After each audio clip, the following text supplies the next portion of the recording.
Hello everyone, welcome to learning with this.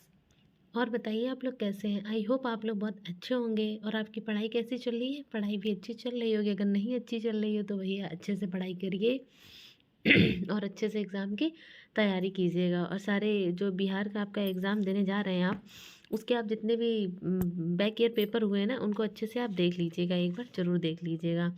और मैं आपकी कक्षा 6 और 7 की एनसीईआरटी आपकी ख़त्म हो चुकी है, फिनिश हो चुकी है। आज मैं कक्षा 8 की एनसीईआरटी आपकी करवाने जा रही हूँ। आइए देखते हैं। आपका फर्स्ट चैप्टर है हम लोगों का फसल उत्पादन एवं प्रबंध। क्या है? फसल का उत्पादन एवं प्रबंध। आइए देखते हैं। सबसे पहला पॉइंट हम लोगों का कृषि पद्धति। क्या पॉइंट है? कृषि पद्धति। जब एक ही किस्म के पौधे किसी स्थान पर बड़े पैमाने पर उगाए जाते हैं, मतलब एक ही किस्म के जो पौधे होते हैं किसी स्थान पर बड़े पैमाने में उगाए जाते हैं, तो इसे क्या कहते हैं? फसल कहते हैं। उदाहरण के लिए गेहूं की फसल का अर्थ है कि खेत में उगाए जाने वाले सभी पौधे गेहूं के हैं। फसलें विभिन्न प्रकार की होती हैं, जैसे कि अन्न, सब्जियां एवं फल। कैसी होती हैं? फसलें विभिन्न प्रकार की आपकी होती हैं। जिस मौसम में ये पौधा उगाए जाते हैं उसके आधार पर हम फसलों का वर्गीकरण कर सकते हैं। भारत एक विशाल देश है। यहाँ ताप, आर्द्रता और वर्षा जैसी जलवायु परिस्थितियाँ एक क्षेत्र में से दूसरे क्षेत्र में क्या होती, भिन्न होती हैं। अतः देश के विभिन्न भागों में विविध प्रकार की फसलें उगाई जाती हैं। इस विविधता के बावजूद मोटे तौर पर फसलों के दो वर्गों में बांटा जा सकता है। वे इस प्रकार हैं। आइए देखते हैं। सबसे पहले खरीफ फसल। खरीफ, बहुत ध्यान से देखिएगा, यहाँ से क्वेश्चन बनते हैं आपके। वही फसल जिन्हें वर्षा ऋतु में, किस ऋतु में भाई? वर्षा ऋतु में। इस चीज़ को बहुत अच्छे से याद रखिएगा। बोया जाता है, खरीफ फसल कहलाती। भारत में वर्षा ऋतु सामान्यतः कब होती? जून से सितंबर में होती है, तक होती है। और कौन सी है खरीफ की फसल? धान, मक्का, सोयाबीन, मूंगफली, कपास इत्यादि। ये खरीफ की फसलें हैं। कब बोया जाता है इनको? जून में और वर्षा ऋतु में। नेक्स्ट है आपका रबी की फसल। इनको भी ध्यान से, शीत ऋतु में उगाई जाने वाली फसलें रबी की फसल क्या है? जैसे गेहूँ, चना, मटर, सरसों, अलसी रबी फसल के उदाहरण। नोट, इसके अलावा कई स्थानों पर दालें और सब्जियां ग्रीष्म में उगाई जाती हैं। आइए नेक्स्ट है शस्य प्रारूप। आइए देखते हैं। भारत में 3 शस्य ऋतु हैं जो इस प्रकार है: रबी, खरीफ और जायद। रबी फसलों को शीत ऋतु में अक्टूबर से दिसंबर के मध्य, कब? अक्टूबर से दिसंबर के मध्य। ग्रीष्म ऋतु में अप्रैल से जून के मध्य काटा जाता है। मतलब इनको अक्टूबर से दिसंबर में बोया जाता है के मध्य में। और ग्रीष्म ऋतु यानी कि अप्रैल से जून में काटा जाता है। गेहूँ, जौ, मटर और सरसों कुछ किसके उदाहरण हैं? आपके रबी के फसलों के उदाहरण हैं।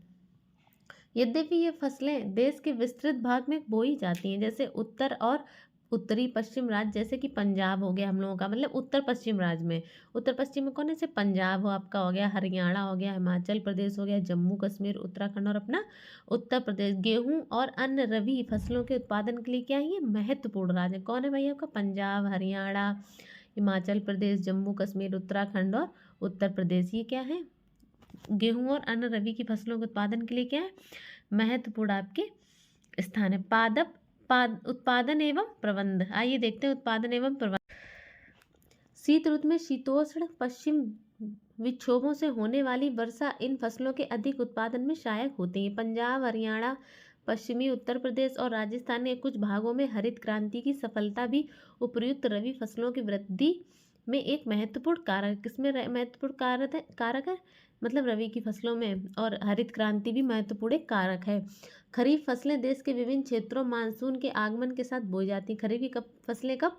मानसून के आगमन के टाइम बोई जाती। सितंबर अक्टूबर में काट ली जाती। इस ऋतु में बोई जाने वाली मुख्य फसलों में चावल, मक्का, ज्वार, बाजरा और तुअर, अरहर, मूंग, उड़द, कपास, जूट, मूंगफली और सोयाबीन शामिल होती हैं। काटी कब जाती हैं? ये सितंबर से अक्टूबर के बीच में ये काट ली जाती हैं आपकी फसलें। कौन सी फसलें हम लोगों की? ये खरीफ की फसलें।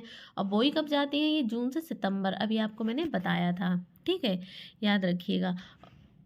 और आपकी जो रबी की फसलें होती है वो अक्टूबर से दिसंबर के मध्य बोया जाता है और इन्हें काटा कब जाता है? अप्रैल से जून के मध्य इन्हें काटा जाता है। इन चीज़ों को आप लोग बहुत अच्छे से याद रखिएगा। चावल की खेती मुख्य रूप से असम, पश्चिमी बंगाल, उड़ीसा, आंध्र प्रदेश, तेलंगाना, तमिलनाडु, केरल, महाराष्ट्र, विशेषकर कोंकण तटीय क्षेत्र, उत्तर प्रदेश और बिहार में की जाती हैं। कहाँ पर? उत्तर प्रदेश और बिहार। और कहाँ? असम, पश्चिम बंगाल, उड़ीसा और आंध्र प्रदेश, तेलंगाना, तमिलनाडु। रबी और खरीफ फसलें ऋतुओं के बीच ग्रीष्म ऋतु में बोई जाने वाली फसल को जायद कहा जाता है। किसको? रबी और खरीफ की फसलें हैं जो इनके बीच में ग्रीष्म ऋतु में बोई जाने वाली फसलें क्या आपकी जायद कहलाता है। आइए नेक्स्ट क्वेश्चन है, नेक्स्ट पॉइंट है हम लोगों का, देखते हैं। जायद ऋतु में मुख्यतः तरबूज, खरबूजे, खीरे, सब्जियां और चारे की फसलों की खेती की जाती। गन्ने की फसल को तैयार होने में लगभग 1 वर्ष लगता है। गन्ने की फसल को तैयार होने में कितना भाई वर्ष लगता है? 1 वर्ष हम लोगों का लग जाता है। मुख्य फसलें मिट्टी, जलवायु और कृषि पद्धति में अंतर के कारण देश के विभिन्न क्षेत्रों में अनेक प्रकार की खाद्य और अखाद्य फसलें उगाई जाती हैं। भारत में उगाई जाने वाली मुख्य फसलें कौन है? चावल, गेहूं, मोटे अनाज, दालें, चाय, कॉफी, गन्ना, तिलहन, कपास और जूट इत्यादि। ये कौन है आपकी भारत में उगाई जाने वाली मुख्य फसलें हैं आपकी। आइए देखते हैं हम लोग नेक्स्ट। आधारित फसल पद्धति, आधारिक फसल पद्धति आपकी देखते हैं। आधारिक फसल पद्धतियाँ हम लोगों की कौन कौन सी होती हैं? फसल उगाने के लिए किसान को अनेक क्रियाकलाप सामयिक अवधि में करने पड़ते हैं, मतलब एक समय अवधि होती है उसमें करने पड़ते हैं। यह क्रियाकलाप उस समय के हैं जिनका उपयोग माली अथवा आप सजावटी पौधे उगाने के लिए करते हैं। यह क्रियाकलाप अथवा कार्य कृषि पद्धति कहलाती है। यह क्रियाकलाप आगे दिए गए हैं। आइए देखते हैं कौन, जैसे कि क्या क्या क्रियाकलाप होते हैं भाई जो किसान को तैयार करने होते हैं। मिट्टी तैयार करना, खाद एवं उर्वरक देना, खरपतवार से सुरक्षा, खरपतवार जो होते हैं इनसे सुरक्षा पाने के लिए क्या दवाई भी डालते हैं। भंडारण, बुआई, सिंचाई और कटाई, ये क्या है इनकी भाई एक समय अवधि के अंदर ये लोग क्या तैयारी करते हैं इसकी। आइए फर्स्ट पॉइंट देखते हैं, मिट्टी तैयार करना। मिट्टी तैयार करने में हम लोगों का क्या क्या दिया गया है, आइए देखते हैं। फसल उगाने से पहले मिट्टी तैयार करना क्या होता है? प्रथम चरण होता है। मिट्टी को पलटना था, इसे पोला बनाना कृषि का अत्यंत महत्वपूर्ण कार्य है। इससे जड़ें भूमि में गहराई तक जा सकती हैं और पोली मिट्टी में गहराई में धसी जड़ें भी सरलता से श्वसन कर सकती हैं। इस चीज़ को आप लोग याद रखिएगा। पोली मिट्टी में रहने वाले केंचुओं और सूक्ष्म जीवों की वृद्धि करने में क्या सहायता करती है? जीव किसानों के मित्र हैं क्योंकि ये मिट्टी को और पलट कर पोला करते हैं तथा ह्यूमस बनाते हैं। कौन इनकी हेल्प करते हैं भैया? केंचुए और सूक्ष्म जीव मदद करते हैं किसानों की, इसीलिए केंचुओं को क्या कहते हैं? किसान का मित्र भी कहते हैं। और क्या बनाते हैं? ह्यूमस बनाते हैं।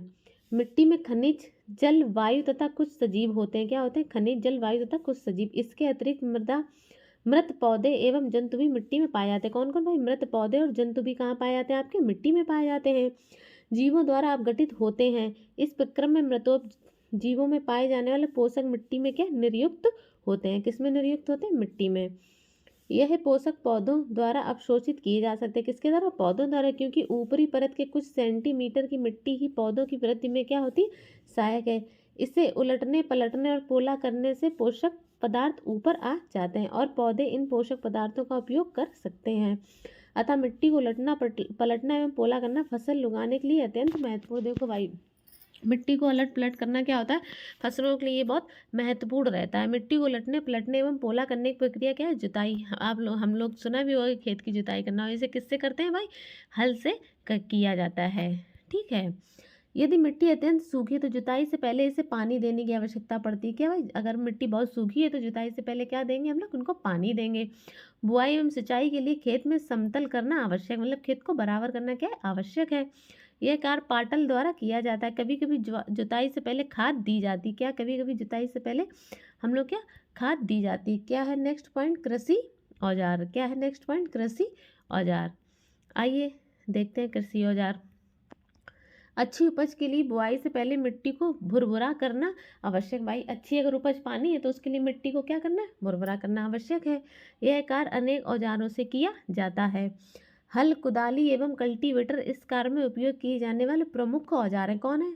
हल है आपका, कुदाली और कल्टीवेटर क्या है? प्रमुख कार्य हैं किसके लिए? मतलब किसान का जो खेत है जुताई करने के लिए। हल, प्राचीन काल से ही हल का उपयोग जुताई, खाद, उर्वरक मिलाने, खरपतवार निकालने में मिट्टी खुरचने के लिए किया जाता रहा है। हल का मुख्य भाग लंबी लकड़ी का बना होता है जिसे हल शैफ्ट कहते हैं। क्या कहते हैं? हल शैफ्ट कहते हैं।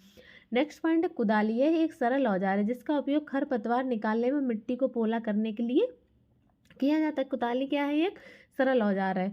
कल्टीवेटर, आजकल जुताई ट्रैक्टर द्वारा संचालित कल्टीवेटर से की जाती है। कल्टीवेटर के उपयोग से श्रम एवं समय दोनों की क्या होती है भाई, बचत होती है। कल्टीवेटर से क्या होता है, श्रम एवं समय दोनों की बचत होती है। नेक्स्ट पॉइंट हम लोग का बुआई। आइए बुआई में देखते हैं। बुआई फसल उत्पादन का सबसे महत्वपूर्ण चरण है। बोने से पहले अच्छी गुणवत्ता वाले बीजों का क्या किया जाता है भाई, चयन किया जाता है। किसका, बुआई है जो फसल उत्पादन का सबसे महत्वपूर्ण चरण है। और बोने से पहले अच्छी गुणवत्ता वाले, जैसे हम लोग देखा होगा कि इस ब्रांड के जो हैं बीज बहुत अच्छे हैं, इस ब्रांड के बहुत अच्छे हैं, मतलब बहुत सारे आते हैं, उन कौन से सबसे अच्छे बीज हैं उनको बोया जाता है। जो किसान होता है उसका चूज करता है, उन बीजों को वो लोग पसंद करते हैं। नेक्स्ट पॉइंट है अच्छी गुणवत्ता वाले बीज अच्छी किस्म के साफ एवं स्वस्थ बीज होते हैं। किसान अधिक उपज देने वाले बीजों को प्राथमिकता देते हैं। भाई सिंपल सी बात, जो अधिक उपज देगा उन्हीं को तो प्राथमिकता हम लोग देंगे। बीजों का चयन, आइए देखते हैं बीजों का चयन कैसे करते हैं हम लोग। क्षतिग्रस्त बीज खोखले हो जाते हैं और इसके कारण हल्के होते हैं, अतः यह जल पर तैरने लगते हैं। अच्छे और स्वस्थ बीजों को क्षतिग्रस्त बीजों से अलग करने की यह एक अच्छी विधि है। परंपरागत औजार। नेक्स्ट हेडिंग है परंपरागत रूप से बीजों की बुआई में इस्तेमाल किए जाने वाला औजार कीप के आकार का होता है। कैसा होता है, कीप के आकार का होता है। बीजों को कीप के अंदर डालने पर यह 2 या 3 नुकीले सिरे वाले पाइप से गुजरते हैं। ये सिरे मिट्टी को भेदकर बीज को स्थापित कर देते हैं। किसको, मिट्टी को भेदकर बीज को स्थापित कर लेते हैं। Seed drill. आजकल बुआई के लिए ट्रैक्टर द्वारा संचालित सीड ड्रिल का उपयोग होता है। इसके द्वारा बीजों में समान दूरी एवं गहराई बनी होती है। सीड ड्रिल द्वारा बुआई करने से समय एवं श्रम दोनों की क्या होती, बचत होती है। भाई पौधों को अत्यधिक घने होने से रोकने के लिए बीजों के बीच आवश्यक दूरी होना अत्यंत महत्वपूर्ण है। मतलब पौधे जो होते हैं अत्यंत घने होते हैं, इसलिए इनके बीच की क्या आवश्यक, बीजों को जब लगाएं तो इनके बीच में थोड़ी दूरी बनाए रखें। इससे पौधों को सूर्य का प्रकाश, पोषक एवं जल पर्याप्त मात्रा में प्राप्त होता है। अधिक घनेपन को रोकने के लिए कुछ पौधों को निकालकर हटा दिया जाता है। मतलब अगर अधिक घने होंगे तो कुछ पौधों को निकालकर हटा दिया जाएगा। खाद एवं उर्वरक। आइए देखते हैं खाद एवं उर्वरक में हम लोगों का क्या दिया हुआ है। वे पदार्थ जिन्हें मिट्टी में पोषक स्तर बनाए रखने के लिए मिलाया जाता है उन्हें खाद एवं क्या कहते हैं, उर्वरक कहते हैं। मिट्टी फसल को खनिज पदार्थ प्रदान करती है, पोषक पौधों की वृद्धि के लिए आवश्यक है। कुछ क्षेत्र में किसान खेत में एक के बाद दूसरी फसल उगाता रहता है। खेत कभी भी खाली नहीं छोड़े जाते। ये बात से अगर खेत को खाली छोड़ देंगे तो फिर अच्छी से उसमें क्या उत्पादन हम लोग का नहीं होगा। लगातार फसलों के उगने से मिट्टी में कुछ पोषक तत्वों की क्या कमी हो जाती है। इसे क्षति को पूरा करने हेतु किसान खेतों में खाद देते हैं। क्या देते हैं, खाद देते हैं। यह उपक्रम खाद देना कहलाता है। अपर्याप्त खाद देने से पौधे कमजोर हो जाते हैं। कैसे हो जाते हैं भाई, कमजोर हो जाते हैं। खाद एक कार्बनिक जैविक पदार्थ है जो कि पौधों या जंतु अपशिष्ट से प्राप्त होती है। किसान पादप एवं जंतु अपशिष्टों को एक गड्ढे में डालते जाते हैं तथा इनका अपघटन होने के लिए खुले में छोड़ देते हैं। आइए नेक्स्ट पॉइंट देखते हैं। अपघटन कुछ सूक्ष्म जीवों द्वारा होता है। अपघटित पदार्थ खाद्य के रूप में उपयोग किए जाते हैं। कैसे, खाद्य के रूप में उपयुक्त किए जाते हैं। उर्वरक रासायनिक पदार्थ है जो विशेष पोषकों से समृद्ध होते हैं। उर्वरक का उत्पादन फैक्ट्रियों में किया जाता है। उर्वरक के कुछ उदाहरण हैं urea, ammonia, sulphate, super phosphate, potash और नाइट्रोजन, फास्फोरस, पोटेशियम, जिनको एनपीके बोलते हैं। इनके उपयोग से किसानों को गेहूं, धान तथा मक्का जैसी फसलों की अच्छी उपज प्राप्त करने में क्या मिलती है भाई, सहायता मिलती है। किसके द्वारा, urea, ammonium sulphate, super phosphate और पोटास। ठीक है, अच्छी फसल में क्या अच्छी उपज प्राप्त करने से सहायता मिली। जंतु उर्वरकों से अत्यधिक उपयोग से मिट्टी उर्वरता में क्या आ जाती है, आपके कमी आ जाती है। नेक्स्ट पॉइंट है यह जल प्रदूषण का भी स्रोत बन गए हैं। अतः मिट्टी की उर्वरता बनाए रखने के लिए हमें उर्वरकों के स्थान पर जैविक खाद का उपयोग करना चाहिए। अतः 2 फसलों के बीच में खेत को कुछ समय के लिए बिना कुछ उगाए छोड़ देना चाहिए। मतलब थोड़े दिन के लिए बिना कुछ उगाए छोड़ देना चाहिए। खाद के उपयोग में मिट्टी के गठन एवं जल अवशोषण क्षमता में भी वृद्धि होती है। इससे मिट्टी में सभी पोषकों की प्रतिपूर्ति हो जाती है। मिट्टी में पोषकों की प्रतिपूर्ति का एक अन्य तरीका है फसल चक्रण। यह एक फसल के बाद खेत में दूसरे किस्म की फसल एकांतर क्रम में उगा कर किया जा सकता है। कैसे, एकांतर क्रम में उगाकर किया जा सकता है। पहले उत्तर भारत में किसान फलीदार चारा एक ऋतु में उगाते थे तथा गेहूं दूसरी ऋतु में। इससे मिट्टी में नाइट्रोजन का पुनः क्या होता है, पूरण होता रहता था। किसानों को इस पद्धति को अपनाने के लिए प्रोत्साहित किया गया है। राइजोबियम बैक्टीरिया फलीदार या लेग्यूमिनस पौधों की जड़ों की ग्रंथियों में पाए जाते हैं और वायुमंडलीय नाइट्रोजन का स्थिरीकरण क्या करते हैं ये लोग। आइए देखते हैं नेक्स्ट पॉइंट। एक तरफ उर्वरक दिए गए, एक तरफ खाद दिए। उर्वरक एक मानव निर्मित लवण है। खाद एक प्राकृतिक पदार्थ है जो गोबर एवं पौधों के अवशेष के विघटन से प्राप्त होता है। किससे? गोबर एवं पौधों के अवशेष के विघटन से। उर्वरक का उत्पादन फैक्ट्री में होता है। खाद खेतों में बनाई जा सकती है। उर्वरक मिट्टी को ह्यूमस प्राप्त नहीं होता है। खाद से मिट्टी को ह्यूमस प्रचुर मात्रा में प्राप्त होता है आपका। नेक्स्ट पॉइंट है उर्वरक में पादप पोषक जैसे नाइट्रोजन, फास्फोरस तथा पोटेशियम प्रचुर मात्रा में। तो खाद में पादप पोषक तुलनात्मक रूप से कम होते हैं। आइए खाद के लाभ देखते हैं हम लोग। खाद के लाभ क्या क्या हैं? जैविक खाद उर्वरक की अपेक्षा अधिक अच्छी मानी जाती। कौन सी जैविक खाद है जो उर्वरक की अपेक्षा अधिक अच्छी मानी जाती? इसका मुख्य कारण है, देखते हैं कारण क्या क्या है। इससे मिट्टी की जल धारण क्षमता में क्या वृद्धि होती है। इससे मिट्टी भुरभुरी एवं सारंध्र हो जाती, जिसके कारण गैस विनिमय सरलता से होता है। जिसके कारण क्या? गैस विनिमय सरलता से। इससे मित्र जीवाणुओं की संख्या में वृद्धि हो जाती है और इस जैविक खाद से मिट्टी का गठन क्या होता है हम लोग का? सुधर जाता है। आइए नेक्स्ट पॉइंट देखते हैं हम लोगों का। नेक्स्ट पॉइंट क्या हम लोग का? सिंचाई। क्या है? सिंचाई। पौधे के फूल, फल एवं बीज की वृद्धि एवं परिवर्धन के लिए जल का विशेष महत्व है। पौधों की जड़ों द्वारा जल का अवशोषण होता है, जिसके साथ खनिजों और उर्वरकों का भी अवशोषण होता है। पौधों में लगभग 90% जल होता है। जल आवश्यक है क्योंकि बीजों का अंकुरण शुष्क स्थिति में नहीं हो सकता है। जल में घुले हुए पोषकों का स्थानांतरण पौधों के प्रत्येक भाग में होता है। किसमें होता है? पौधों के प्रत्येक भाग में आपका होता है। नेक्स्ट पॉइंट है फसल की पाले एवं गर्म हवा से रक्षा करते हैं। स्वस्थ फसल वृद्धि के लिए मिट्टी की नमी को बनाए रखने के लिए खेत में नियमित रूप से जल देना आवश्यक है। विभिन्न अंतराल पर खेत में जल देना सिंचाई कहलाता है। सिंचाई के स्रोत कुएं, जनकूप, तालाब, झील, नदियां, बांध एवं नहर इत्यादि क्या है? जल के स्रोत है। सिंचाई के पारंपरिक तरीके। आइए देखते हैं सिंचाई के पारंपरिक तरीके क्या हैं। कुओं, झीलों एवं नहरों में उपलब्ध जल को निकाल कर खेतों तक पहुंचाने के तरीके विभिन्न क्षेत्रों में भिन्न भिन्न है। क्या है? भिन्न भिन्न। मवेशी अथवा मजदूर इन विधियों में इस्तेमाल किए जाते हैं, अतः यह रास्ते हैं, परंतु यह कम दक्ष हैं। विभिन्न पारंपरिक तरीके निम्न हैं। आइए देखते हैं कौन कौन है। जैसे मोट या घिरनी, फिर दूसरी है चेन पंप, फिर है ठेकली, फिर है रहट या उत्तोलक यंत्र। नेक्स्ट पॉइंट है जल को ऊपर खींचने के लिए समानता पंप का उपयोग किया जाता है। पंप चलाने के लिए डीजल, बायोगैस, विद्युत एवं सौर ऊर्जा का उपयोग किया जाता है। सिंचाई की आधुनिक विधियां। आइए देखते हैं सिंचाई की आधुनिक विधियां क्या क्या है, मतलब पुराने टाइम पे। सिंचाई की आधुनिक विधियों द्वारा हम जल का उपयोग मित व्यापकता से कर सकते हैं। मुख्य विधियां निम्न है। आइए देखते हैं। छिड़काव तंत्र। क्या है? पहली छिड़काव तंत्र। इस विधि का उपयोग असमतल भूमि के लिए किया जाता है जहाँ पर जल कम मात्रा में उपलब्ध है। ऊर्ध्व पाइपों, नलों के ऊपरी सिरों पर घूमने वाले नोजल लगे होते हैं। यह पाइप निश्चित दूरी पर मुख्य पाइप से जुड़े होते हैं। जब पंप की सहायता से जल मुख्य पाइप में भेजा जाता है तो वह घूमते हुए नोजल से बाहर निकलता है। इसका छिड़काव पौधों पर इस प्रकार होता है जैसे वर्षा हो रही है। नेक्स्ट है ड्रिप तंत्र। आइए ड्रिप तंत्र में हम लोग देखते हैं। इस विधि में जल बूंद बूंद करके पौधों की जड़ों में गिरता है, अतः इस ड्रिप तंत्र, इसे क्या कहते हैं? ड्रिप तंत्र कहते हैं। फलदार पौधे, बगीचों एवं वृक्षों को पानी देने का सर्वोच्चतम तरीका है। इससे पौधों को बूंद बूंद करके जल प्राप्त होता है। इस विधि में जल बिल्कुल व्यर्थ नहीं होता, अतः यह जल की कमी वाले क्षेत्रों के लिए एक क्या है? वरदान है। नेक्स्ट है खरपतवार से सुरक्षा। आइए देखते हैं खरपतवार से क्या सुरक्षा कर सकते हैं हम लोग।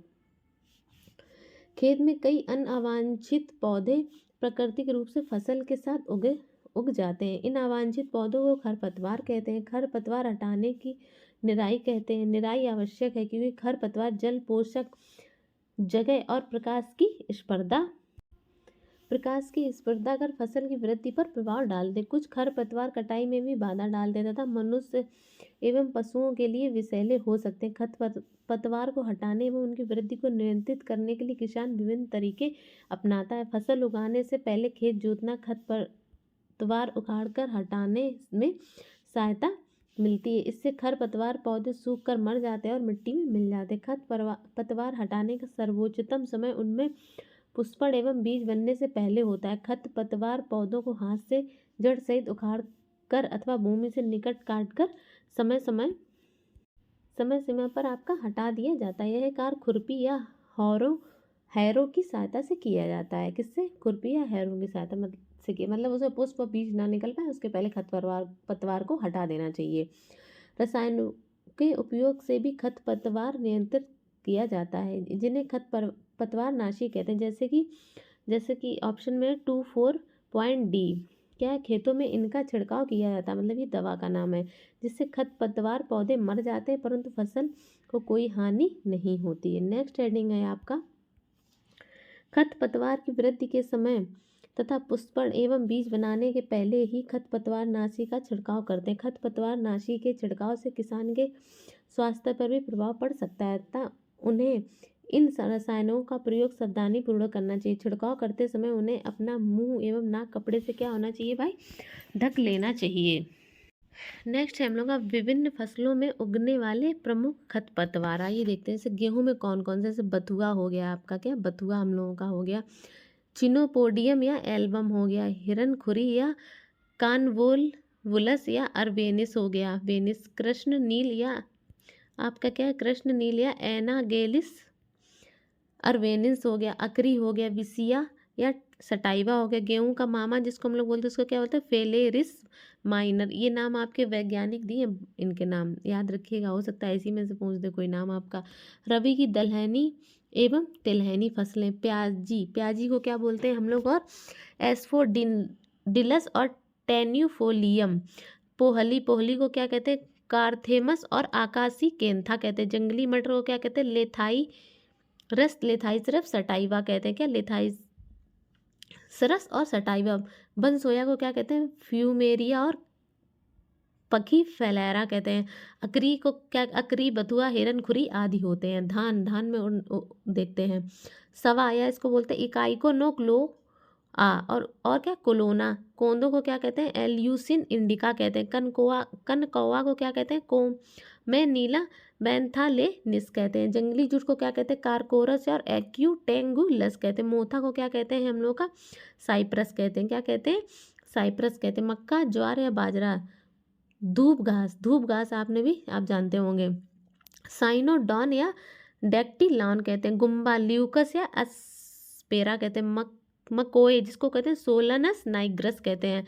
कनकौआ जंगली जूट, सफ़ेद मुर्ग और संवा और मोथा आदि। आइए नेक्स्ट पॉइंट हम लोगों का खरीफ की दलहनी एवं तिलहनी फसलें। महकुआ और एजीरेटम या कोनी जोआइडस कहते हैं। हजार दाना को क्या कहते हैं? फाइलेंथन और निरूरी कहते हैं। दुबदी को क्या कहते हैं? यूफोरबिया और हिरटा कहते हैं। कनकौआ, सफ़ेद मुर्ग, सवा और मोथा आदि हैं, याद रखिएगा आप। आइए नेक्स्ट पॉइंट है कटाई। फसल की कटाई एक महत्वपूर्ण कार्य है। फसल पक जाने के बाद उसे काटना कटाई कहलाता है। कटाई के दौरान या तो पौधों को खींचकर उखाड़ लेते हैं अथवा उसे धरातल के पास से क्या करते हैं हम लोग? काट दे लेते हैं। नेक्स्ट पॉइंट है एक अनाज जल को पकाने में लगभग 3 से 4 महीने का समय लगता है। ठीक है। कटी गई फसल से बीजों दानों को भूसे से अलग करना होता है, इसे थ्रेसिंग कहते हैं। यह कार्य कॉम्बाइन मशीन द्वारा किया जाता है, जो वास्तव में हार्वेस्टर और थ्रेशर का संयुक्त रूप है। किसका? हार्वेस्टर और थ्रेशर का संयुक्त रूप है। छोटे खेत वाले किसान अनाज के दानों को फटक कर बोइंग अलग करते हैं। क्या? फटक कर अलग करते हैं। भंडारण। आइए नेक्स्ट पॉइंट है भंडारण। यदि फसल के दानों को अधिक समय तक रखना हो तो उन्हें नमी, कीट, चूहों एवं सूक्ष्मजीवों से सुरक्षित रखना होगा। ताज़ा फसल में नमी की मात्रा अधिक होती है। यदि ताज़ा काटी गई फसल के दाने बीज या सुखाए बिना भंडारित किए गया तो उनके खराब होने अथवा बीजों द्वारा आक्रमण से उनकी अंकुरण क्षमता नष्ट होने की संभावना रहती है। मतलब यदि फसल के दानों को अधिक समय तक रखना हो तो उन्हें अच्छे से सुखा देना चाहिए, उनमें अच्छे से दवा लगा के उन्हें अच्छे से रखना चाहिए। अगर हम लोग नहीं अच्छे से रखेंगे तो क्या वो खराब हो जाएंगे। अतः भंडारण से पहले दाने बीजों को धूप में सुखाना आवश्यक, जिससे उनकी नमी में कमी आ जाए। इससे उनके कीट या पीड़कों, जीवाणुओं, कवकों से क्या उन्हें हो सकती है? सुरक्षा हो सके। जंतुओं से भोजन। आइए देखते हैं जंतुओं से भोजन क्या दिया है। पौधों की तरह ही जंतु भी हमें विभिन्न प्रकार के खाद्य पदार्थ प्रदान करते हैं। समुद्र के तटीय क्षेत्रों में रहने वाले लोग मछली का मुख्य आहार के रूप में उपयोग करते हैं। जो समुद्र के पास रहते हैं लोग, वो मछली का मुख्य आहार के रूप में क्या करते हैं, उपयोग करते हैं।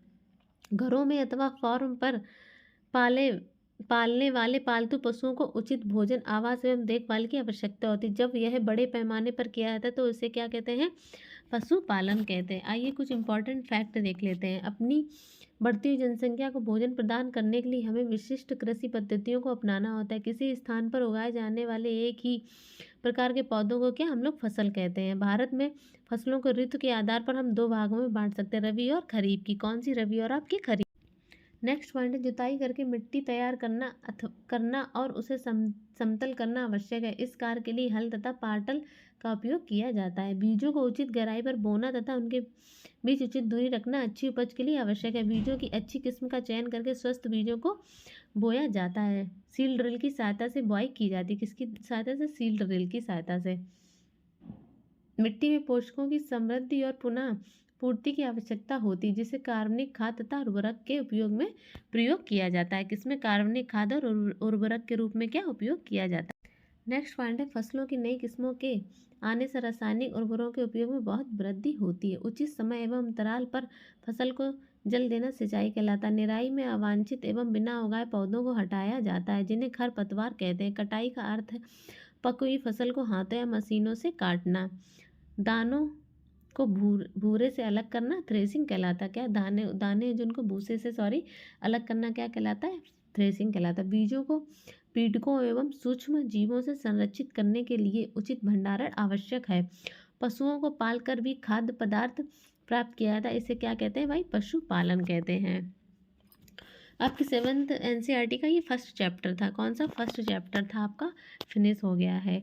और आप लोग अच्छे से अपनी पढ़ाई करते रहिएगा और क्या, और अच्छे से तैयारी करते रहिएगा, रिवीजन करते रहिएगा, अच्छे से क्लासों को देखते रहिएगा। Thank you so much.